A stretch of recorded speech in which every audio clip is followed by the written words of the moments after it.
Hello sir. Hello. मैं loan department से बोला था। ये 50वां बार मैं कॉल करा था तोला तय हमार कंपनी से लोन ले हस। हाले काबार की मुझे जरूरत है।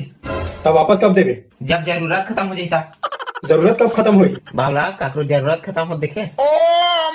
तोला जरूरत में पैसा कौन दे रही? आ दे रहे तब पैसा कौन दे? तो आ देबे। काबर? काबार की अभी भी मोला पैसा की जरूरत है। अरे यार, जो मैं पैसे दे हैं तोला लोन निकाल के, वो पैसा ला कौन दी? वही तो मोला समझ नहीं आते हाँ? कि तोला पैसा कौन दी। रुक बता। हमार कंपनी तोला पैसा दिस, हाँ तो अब हमन ला कौन दी? कोई नहीं देवा। अबे तोर दिमाग खराब हो गई का? अरे यार तोला जरूरत थोड़ी ना है।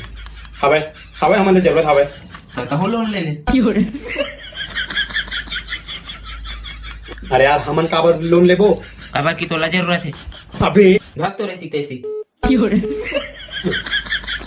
साला फोन काट के करे सीखते।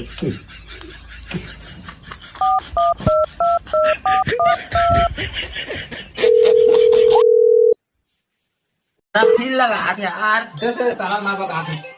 फोन काट देना। रुक, अब नोटिस भेजा था तोर जब। नोटिस भेजा था? के बजे भेजबे जल्दी बता, मोर बजा जाना। अबे बावला, नोटिस के मतलब होते कोर्ट जाए वाला ही कोर्ट। खचित बता कब जाना कोर्ट? परसों जा। परसों मैं जा नहीं सका। मैं एक जन और लोन वाला से मोर बात हो गया, परसों मोर कोर्ट बुलाए। भाग तो रे सीखते सी, पर दिन जाना हो तो मोर बता। फिर काट के करे तैसे एक घर जा। भैया का लोन वाला आएगा उठा खड़े। वे सुन नतिया, हम दोनों जना रायपुर चल देन कक्का देबे नहीं हो घर में कक्का देबे जा। साहब भैया का कैसा है? हर रखूर के है कोई नहीं। नहीं क्या कैसे? Daddy bought the donkey.